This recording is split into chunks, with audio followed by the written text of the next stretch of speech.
உங்கள் அம்மா அவங்க பேத்திங்களுக்கு ஊட்டி வர பாக்கியம் இல்லாமல் போயிடுச்சேன்னு நீங்கள் ஃபீல் பண்ணுறீங்க. அது நியாயம்தான். ஆனால் இப்போ உயிரோடு இருக்கிற இன்னொரு பாட்டி மனசில் இந்த பேத்திங்களுக்கு நம்ம ஊட்டி விட முடியலையேன்னு அவங்க ஃபீல் பண்ண மாட்டாங்களா? மாப்ள, அவங்களா தெரியாமல் ஒரு தப்பை செஞ்சிட்டாங்க. ஆனால் நீங்கள் தெரிஞ்சே தானே அந்த தப்பை செஞ்சிட்டு இருக்கீங்க.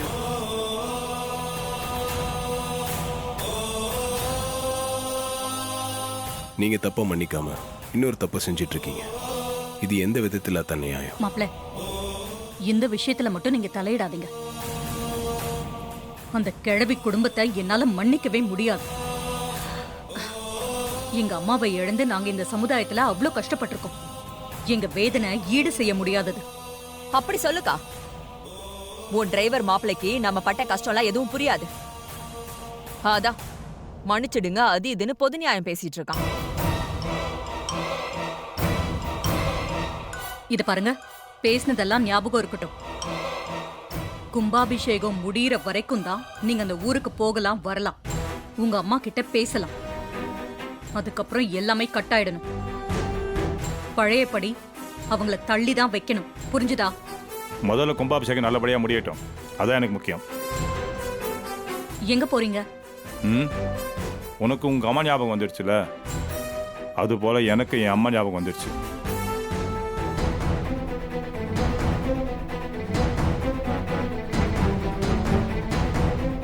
அக்கா, மாமா எப்பவும் அவர் குடும்பத்தை விட்டு கொடுக்க மாட்டாரு.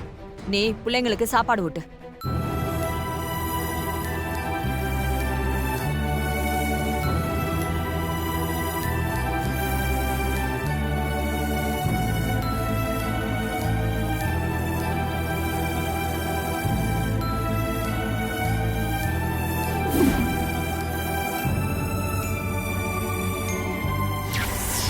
உங்கள் அம்மா அவங்க பேத்திங்களுக்கு ஊட்டி வர பாக்கியம் இல்லாமல் போயிடுச்சேன்னு நீங்கள் ஃபீல் பண்ணுறீங்க. அது நியாயம்தான். ஆனால் இப்போ உயிரோடு இருக்கிற இன்னொரு பாட்டி மனசில் இந்த பேத்திங்களுக்கு நம்ம ஊட்டி விட முடியலையேன்னு அவங்க ஃபீல் பண்ண மாட்டாங்க.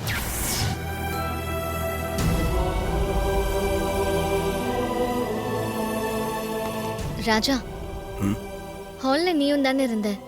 அம்மா பேசினது சரியா தப்பான்னு சொல்ல. சரியா தப்பான்றதெல்லாம் இப்போ முக்கியம் இல்லை.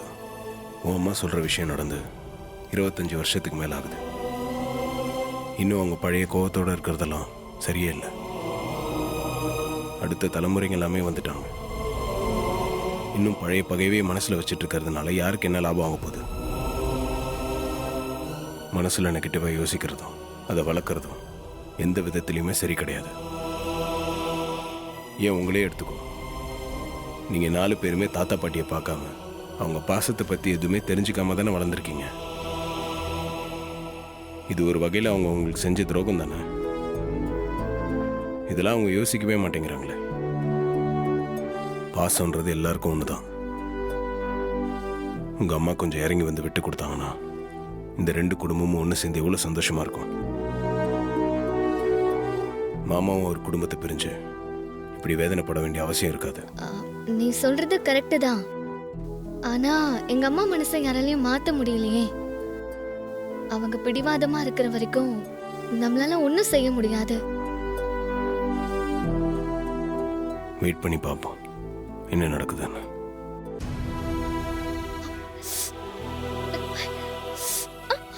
என்னாச்சு? இல்ல, கை ரொம்ப வலிக்குது. சரி வா, டாக்டர் கிட்ட போயிட்டு வந்துடலாம். அதெல்லாம் வேண்டாம். இந்த கட்டை கொஞ்சம் எடுத்து விட. கொஞ்சம் கையை அசைச்சா ரத்தம் ஓட்டம் சரியாயிடும்.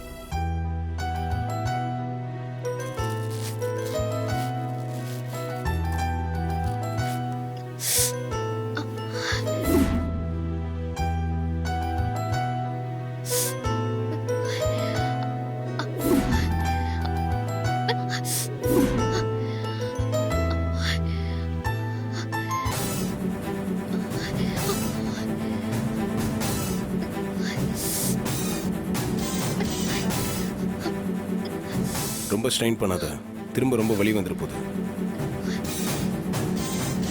இந்த வலி வேதனையெல்லாம் பாக்குறப்ப பேசாம ஆஸ்திரேலியா போக ட்ரை பண்ணாம இருந்திருக்கலாம்னு தோணுது. இந்த ஃப்ராக்சர் இன்னும் கொஞ்சம் நாள்ல குணமாயிடும். திரும்ப ஆஸ்திரேலியா போறத பத்தி உன் ஃப்ரெண்ட் கிட்ட பேசுனியா? இல்ல, அவ கை சரியான பிறகுதான் வர சொல்லிருக்கா. அதனால கொஞ்சம் பொறுமையாவே எல்லா ஏற்பாடையும் செய்யலாம்.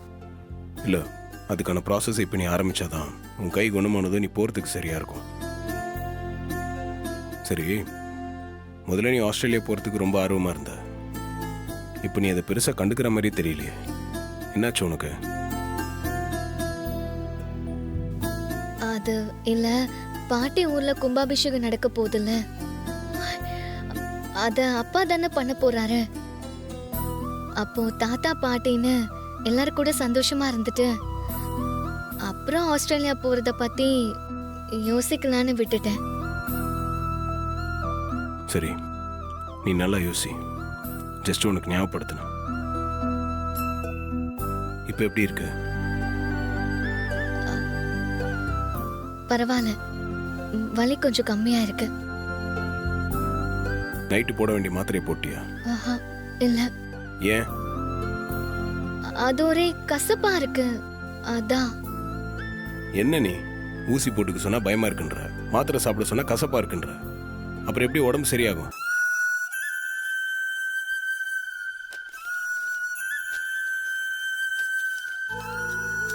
ம்.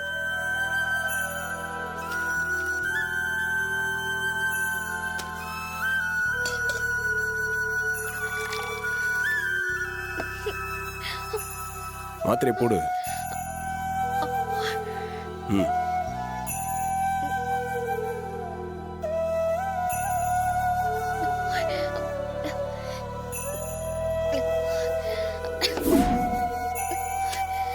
சரி, நீ ரெஸ்ட் எடு. இவன் பாட்டி குடும்பத்துக்காக அம்மா கிட்ட நிறைய பேசுறான். உண்மையிலேயே இவன் பாட்டியோட பேரனா இருப்பானோ?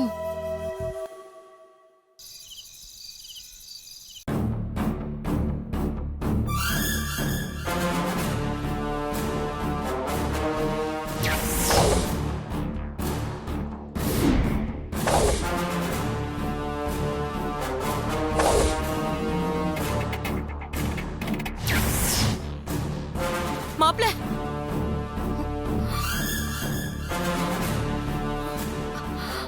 என்னது இது கெட்ட கனவா இருக்கு? என்னத்த தூங்காம உட்கார்ந்துட்டு இருக்கீங்க? தூக்கம் வரலையா? எப்படி மைதிலி தூக்கம் வரும்? அதான் கெட்ட கனவா வருதே. என்னத்த சொல்றீங்க? கெட்ட கனவு வந்துச்சா? அப்படி என்ன கனவு வந்துச்சு? கார்த்திக் மாப்பிளைய யாரோ கத்தியால குத்துற மாதிரி கனவு வருது. அதான் பயமா இருக்கு.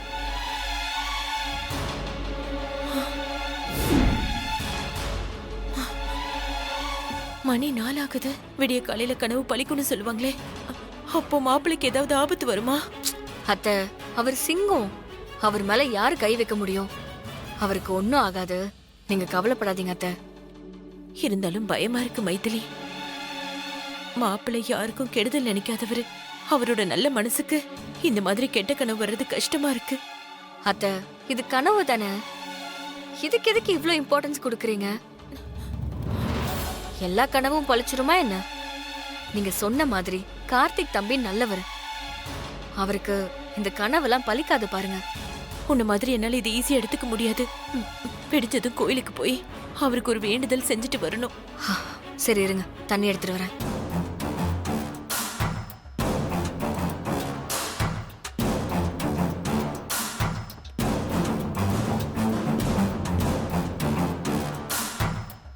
அத்தை, இந்த தண்ணியை குடிங்க.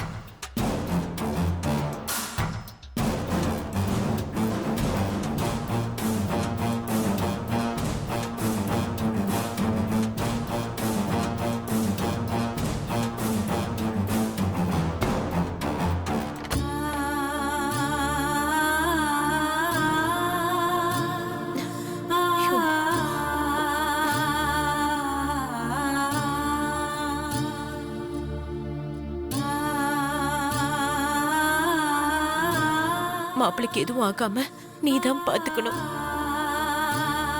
அவரு எப்பவும் எந்த பிரச்சனையும் இல்லாம சந்தோஷமா இருக்கணும். ஐயோ அத்தை, நீங்க பயப்படுற மாதிரிலாம் எதுவும் நடக்காது. வீணா மனசு போட்டு குழப்பிக்காதீங்க.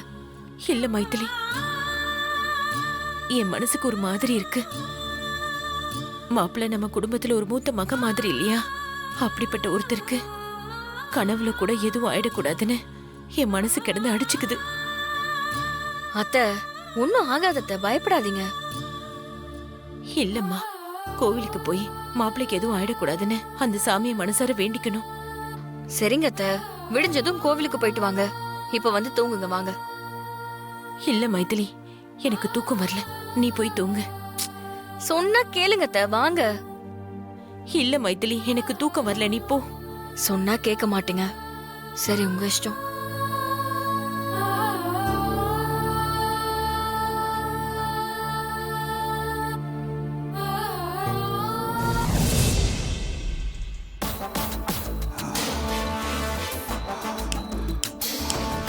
அவனுக்கு வரட்டும், அந்த டிரைவர் பயலுக்கு இருக்கு. ஆ ஆ.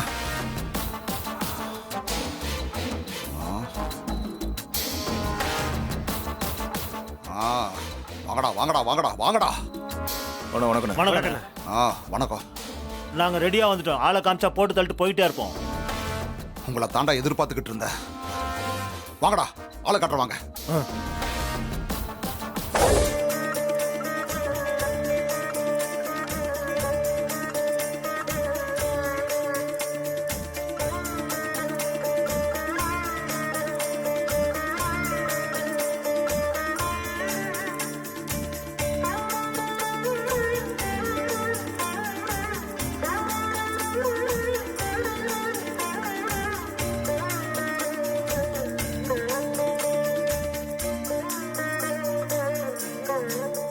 யார் பேருக்கு அர்ச்சனமா? சுவாமி பேருக்கு பண்ணிடுங்க. அப்படியே பண்ணிடலாமா?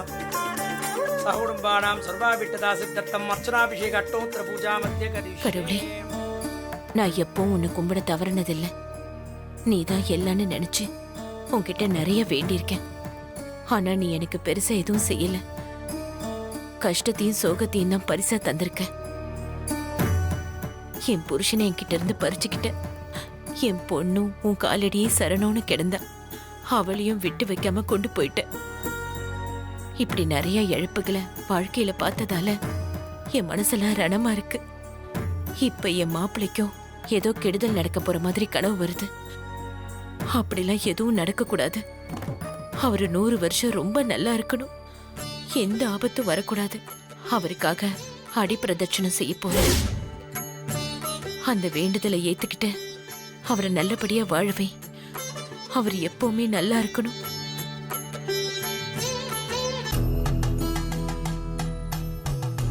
சர்வாபீட்டதானுகிரகதா பலசித்திரஸ்து.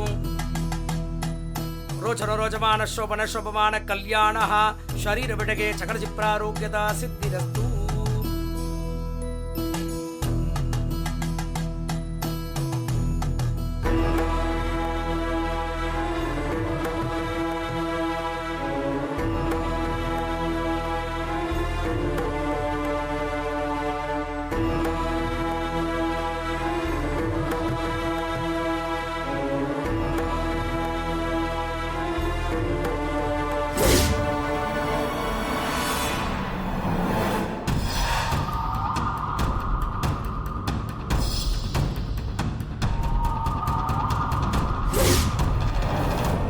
ஏய், அங்க பச்சை சட்டை போட்டுட்டு ஒருத்தர் நிக்கிறான் பாரு.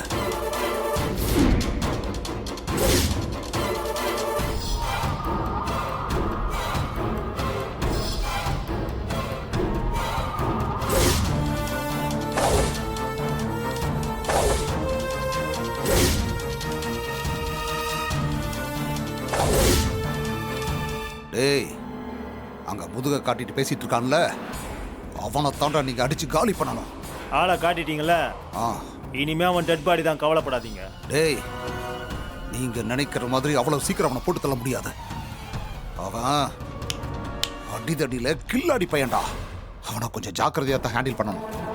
இல்லைன்னா அவன் உங்க கதையை முடிச்சிருவான். அண்ணா, அதெல்லாம் நாங்க பாத்துக்கிறோண்ணே. நீங்க தள்ளி இருந்து வேடிக்கை மட்டும் பாருங்கண்ணே.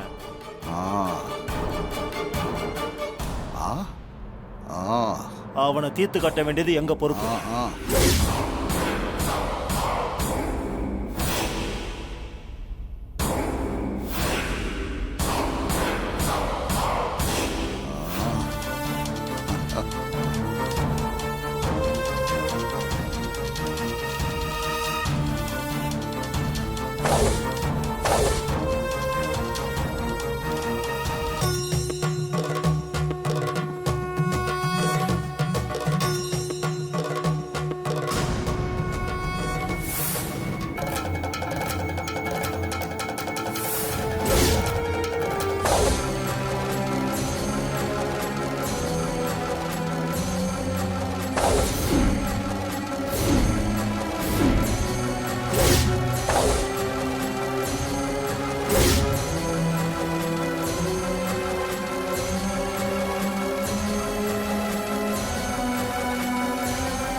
பாத்து பாத்து எந்திரிங்க.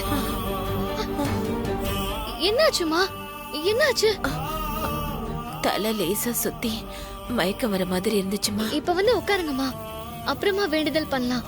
இல்லம்மா, வேண்டுதலை பாதியிலே நிறுத்தக்கூடாது, அப்புறம் அதுக்கு பலன் இல்லாம போயிடும். கையோட வேண்டுதலை செஞ்சிடுறேன். அம்மா, உங்களுக்கு மயக்கம் வர மாதிரி இருக்குன்னு சொல்றீங்க, தொடர்ந்து வேண்டுதலை எப்படி பண்ணுவீங்க? நான் வேணா உங்களுக்கு உதவி பண்றேன். வேணாம்மா, உனக்கே கையில அடிபட்டிருக்கு, இந்த நேரத்துல உனக்கு எதுக்கு சிரமம்? நானே வேண்டுதலை செஞ்சிடுறேன். பரவாயில்ல, வாங்கம்மா, நீங்களும் என் அம்மா மாதிரி தான்.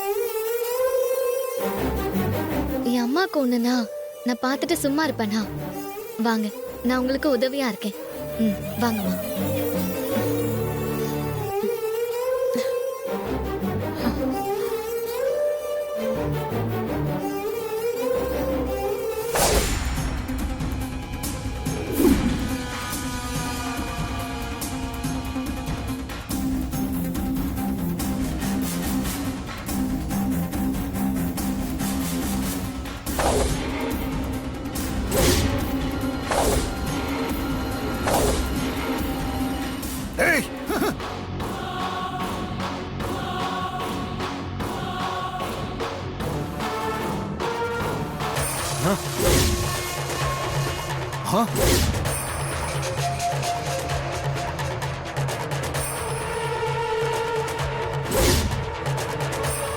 என்ன அண்ணா? ஒன்றும் இல்லைண்ணா, சாரிண்ணா, ஆள் தெரியாம வந்துட்டோண்ணா, நாங்கள் வரோண்ணா.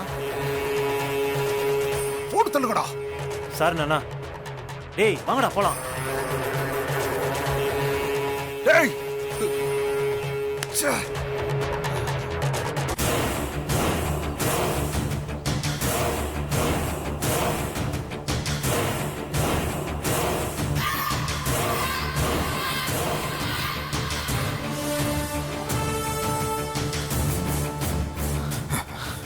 டேய், அவனை பார்த்தோன்னு எதுக்குடா கத்திய மறைச்ச? டேய், அவனை பத்தி உனக்கு தெரியாது. அவன் அடிச்ச ஒவ்வொரு அடியும் இன்னும் எனக்கு ஞாபகத்துல இருக்கு. அவனு தெரிஞ்சிருந்தா இந்த சம்பவத்துக்கே நான் ஒத்துட்டு இருந்திருக்க மாட்டேன். டேய் வாங்கடா.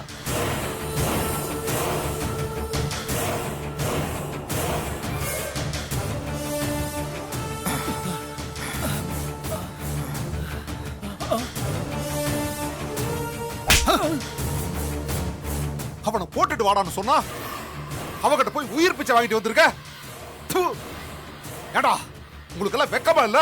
டேய் உங்களை எல்லாம் பெரிய பிஸ்தான் நினைச்ச பாரு. என் புத்தியை எதால அடிச்சுக்கணும்னு தெரியல.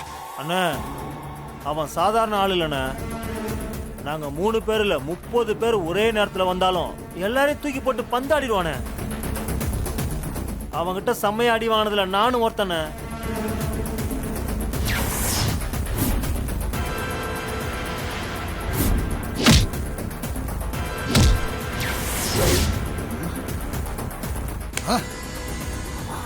அவன் அடி ஒவ்வொன்னும் இடி மாதிரி இருக்கும்ண்ணே. மரண அடி அடிப்பான்னு. அவன் கதையை க்ளோஸ் பண்ண சொல்லி எங்க கதையை முடிச்சிருப்பீங்க. ஆளை விடுங்க. டேய் வாங்கடா. டேய் டேய் தொடர்ந்து பயிலுகளா.